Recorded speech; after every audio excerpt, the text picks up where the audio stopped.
Hello, hello. I wasn't anticipating the announcement. I'm at LAX and I'm getting ready for my flight to go back to New York. I believe it boards around 9:50 and it departs around 10:30 and it gets into New York around 6:45. And I've been in the airport since maybe I don't know, maybe I got here around 6. And I finished my last day at the residential learning experience at the Hilton Pasadena for the Saybrook clinical psychology PhD program, and it was a fairly successful trip.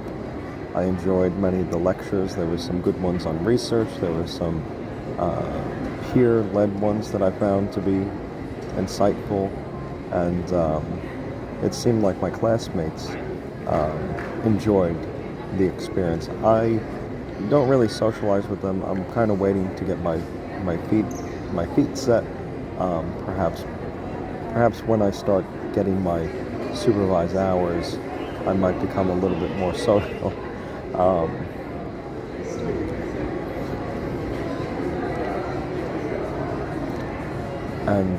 So I tend to just walk around Pasadena. I wrote in one of these courses that I walked about 10.77 miles per day. And it was a few hours per day. And basically I went to lectures, I ate, and I walked. And fairly uneventful outside the classroom. And I walked around the airport a little bit, not because I was trying to get steps in, but because I was trying to decide what to eat. I'm on one side that has a couple of restaurants here, but I just kind of wanted to go to like a sit-down restaurant where they have, full-service waiter. So I found a place. I got a burger with some fries, and tomorrow I'm going to start keto again. So today was kind of a day. I had an apple Danish. I had some food at the conference, and I had a burger here, and also had a bag of chips. So this is the most I've eaten the entire trip. Pretty much every day I've only had one meal. Or no, I forgot. I've been getting tuna melts, and then I get a meal for dinner. And I try and walk it off. But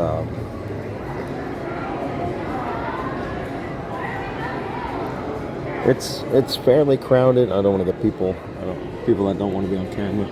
It's fairly crowded at the airport. All the restaurants are packed. It's noisy. Every terminal is jam-packed. And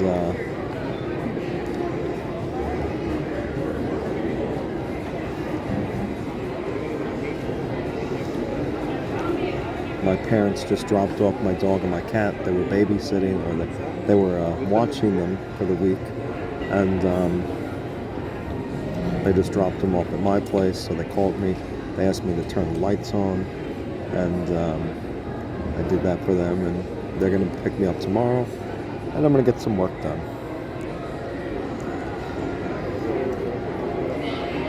And right now, here's the best practices for distance learning. And some of the things they ask you to do is reflect and use technology to your advantage. And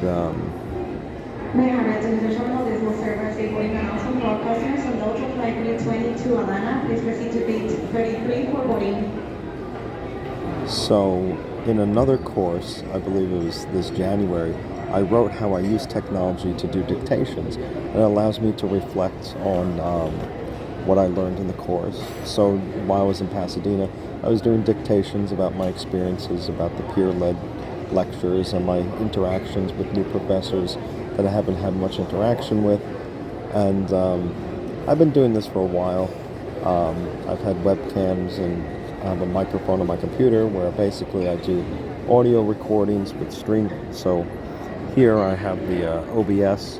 On my Mac I have Ecamm, and I record my desktop Smoking is permitted in designated areas only. And I might dictate what I'm doing. Walking throughout the building. And you see the microphone levels and the screen in the background, and once I put this to the side, you can kind of see that it records the desktop, and this allows me to kind of rehearse what I've learned, reinforce what I've learned, talk out loud. Sometimes I have ideas and they sound good internally, and when I verbalize them, they might sound stupid or silly. And it also helps me just practice working on public speaking. Sometimes people say hello to me, and they might get one of these, and I don't know if you can hear it, but it's a very light breath, and it's because I haven't spoken in quite some time that like my throat is kind of closed up, so a little bit of air comes out. That's me saying hello. I'm acknowledging that I heard you, but you might not be able to hear it. So when I speak more, it exercises my throat, allows me to project a little bit more.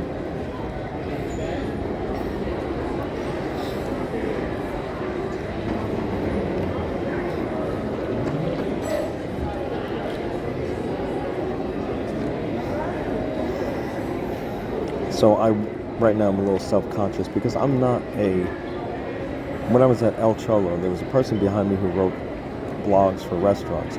I'm not a TikTok user, I'm not a Snapchat user, I'm not a Facebook user, I'm not a blogger. This is basically like a docu-series for my education, where I've said in the past, it's for academic honesty, it's for reflection of my material, and it's for just kind of, documenting my time during this experience. And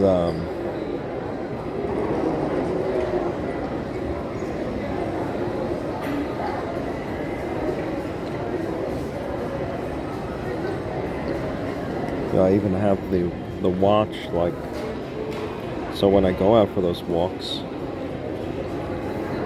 it's monitoring. Like, I used to be a person who kind of wanted to live off the grid. I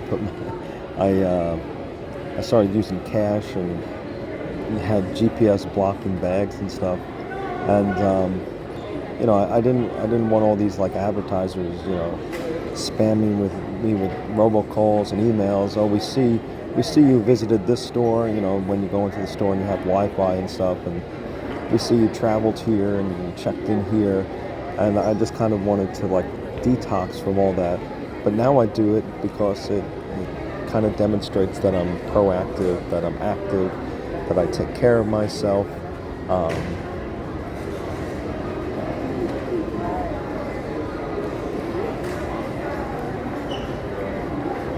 And I believe that's essential. One of my professors, she talked about it in this YouTube video, get outside and exercise. Well, I don't think it's enough to just exercise. It has to be observed by the universe. Like, people have to see it. And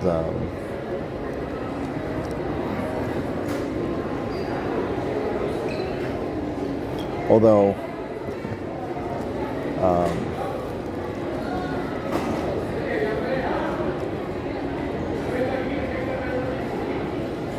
I don't know. Anyway, so I'm self-conscious that people might see me and say, "Oh, that's a TikToker."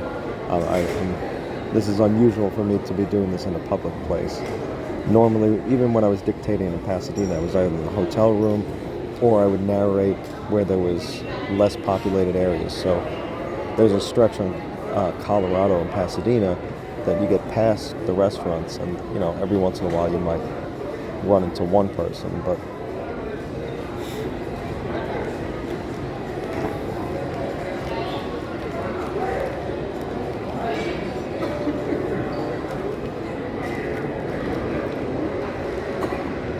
and today, I had my first experience in a Cadillac Escalade. My father has been buying. My father has leased Cadillacs since the early '90s, for as long as I can remember. I've never sat in an Escalade, so I ordered an Uber, and I was surprised when I saw it was an Escalade. So, but that's just. I interacted with this person in the. I didn't realize that you could have a quiet setting, like a comfort thing where you could tell the driver that you're not a chatter. So I click a button that says, "What's your preferences?" And I prefer not a lot of conversation. So that's what I experienced today.